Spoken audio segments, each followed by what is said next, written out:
Hello दोस्तों, स्वागत है आपका हमारे चैनल फाइंडिंग मिस्ट्री हिंदी में। महाभारत हिंदू धर्म का 5वां वेद कहा जाने वाला ये ग्रंथ अधर्म पर धर्म की विजय सुनिश्चित करता है। इस महायुद्ध में करोड़ों योद्धाओं और जानवरों की जान गई थी। महाभारत में एक से बढ़कर एक योद्धाओं की कहानी और ना जाने कितने रहस्य छुपे हुए हैं, जिनके बारे में ज्यादातर लोगों को जानकारी नहीं है। आज के एपिसोड में मैं उस रहस्य में से कुछ रहस्य आपको बताऊंगा, इसलिए वीडियो को अंत तक जरूर देखें। दोस्तों, बहुत समय पहले की बात है। एक तानाशाह राजा रहता था जो स्वभाव से बहुत ही अहंकारी और दुष्ट था। एक दिन वो नदी के किनारे भ्रमण पर निकला था, जहां उसने एक पेड़ पर बहुत सारे हंसों को बैठे देखा। सिर्फ अपने मनोरंजन के लिए राजा ने उस पेड़ पर आग लगा दी, जिस वजह से 100 हंसों की जान चली गई और बचे हुए हंस जो आग से बच गए उनकी आंखें चली गई। 50 जन्मों के बाद वो राजा धृतराष्ट्र बना, जो जन्म से ही अंधा था,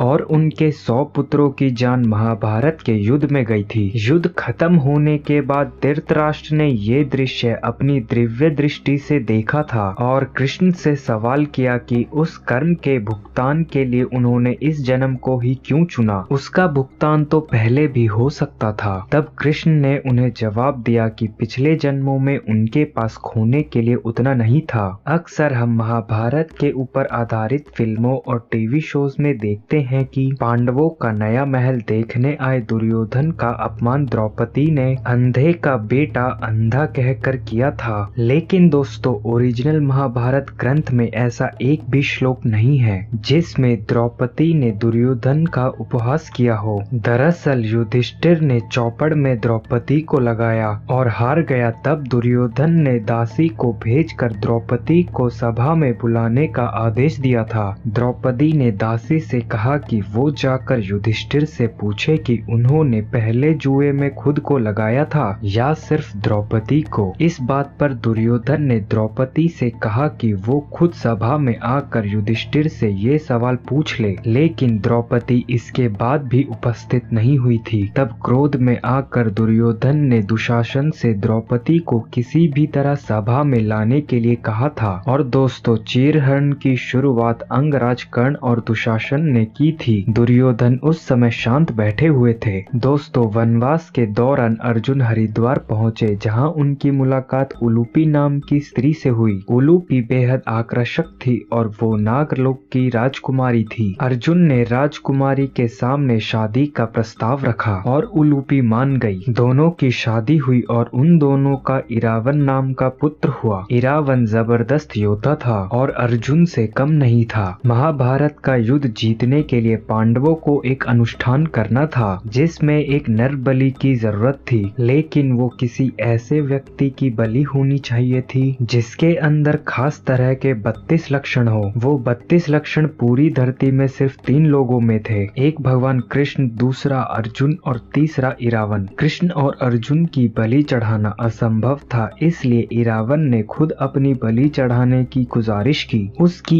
एक ही इच्छा थी कि वो रणभूमि में वीर गति को प्राप्त हो। इरावन कुंवारा ना मरे, इसलिए कृष्ण ने मोहिनी का रूप रख के उससे शादी की थी। इरावन ने अपने 32 टुकड़े करके काली माँ को चढ़ा दिए और खुश होकर काली ने पांडवों को विजय होने का आशीर्वाद दिया था। काली माँ ने इरावन को जीवित भी किया था, लेकिन उसके इच्छा के अनुसार वो युद्ध में लड़ते हुए भी मारा गया था। दक्षिण भारत में आज भी इरावन की पूजा की जाती है। दोस्तों, वनवास के दौरान जब पांडव जंगल में एक तालाब के किनारे रुके हुए थे, तब दुर्योधन और कर्ण ने उनकी ये दशा देखी और उनका मजाक उड़ाने के लिए वहां जाने की योजना बनाई। वहां दुर्योधन की लड़ाई गंधर्वों से हो गई। दुर्योधन की सेना को गंधर्वों ने खत्म कर दिया। कर्ण को उन्होंने दौड़ते हुए वापस पकड़ लिया और दुर्योधन को बंदी बना लिया था। इसके बाद अर्जुन और भीम ने गंधर्वों से युद्ध किया। अर्जुन ने गंधर्व राज को परास्त करके दुर्योधन को मुक्त कराया था। दुर्योधन ने अर्जुन से खुश होकर कुछ मांगने के लिए कहा। अर्जुन ने दुर्योधन से कहा कि उसे कुछ नहीं चाहिए, अगर कुछ चाहिए होगा तो मांग लेगा। दोस्तों, युद्ध के पहले दुर्योधन ने भीष्म पितामह से कहा था कि वो जानता है भीष्म पितामह पांडवों को जानबूझकर नहीं मारेंगे। इस बात से क्रोधित होकर भीष्म पितामह ने 5 पांडवों के लिए लिए 5 तीर तैयार किए। अपने जीवन भर की शक्ति और मंत्र शक्ति उन तीरों में डाल दी। वो तीर 5 पांडवों को खत्म कर सकते थे। वो उन तीर को इस्तेमाल करने ही वाले थे, लेकिन दुर्योधन को उन पर यकीन नहीं था। दुर्योधन ने वो तीर अपने पास रखे और जाकर उन्हें एक तालाब में छुपा दिया। कृष्ण ने अर्जुन को दुर्योधन और गंधर्वों का किस्सा याद दिलाया और कहा कि वो दुर्योधन से तीर मांग ले। दुर्योधन ने क्षत्रिय धर्म निभाते हुए वो 5 तीर अर्जुन को दे दिए थे, वरना पांडवों का अंत तय था। दोस्तों, इस दुनिया में 5 तत्वों का शरीर जो भी धारण करता है, मृत्यु के समय उसे ये शरीर धरती माँ को वापस लौटाना ही पड़ता है। इसके